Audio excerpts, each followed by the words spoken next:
Hi guys, may nais ulit akong pasalamatan guys, walang iba si Allen, siya lang po kasi ang nanood at nag-heart sa live ko.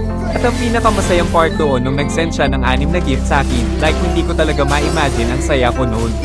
Madaming beses na akong nag-live dito sa TikTok pero sobrang bibihira lang na may mag-send sa akin ng gift at manood sa live ko.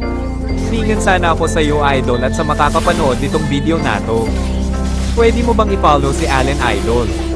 Kasi gusto kong ipakita sa kanya na labis kong na-appreciate ang mga gift niya sa live ko. Kagaya ng nauna kong sinabi, hindi ko iiwan ang mga taong tumulong sa akin. Dahil gusto ko pag-aangat ako kasama kong angat ang taong tinulungan akong makaangat.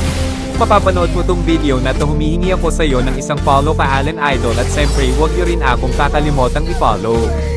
Ito na lang yung link sa account ni Allen mga idol, pakipindot na lang ang follow. At kung mapapanood mo tong video na to Allen, maraming salamat sa iyo. Hindi ko maipaliwanag ang saya ko nung nag-send ka sa live ko. Sana mapapanood mo ta Allen kasi sobrang napasaya mo. Go!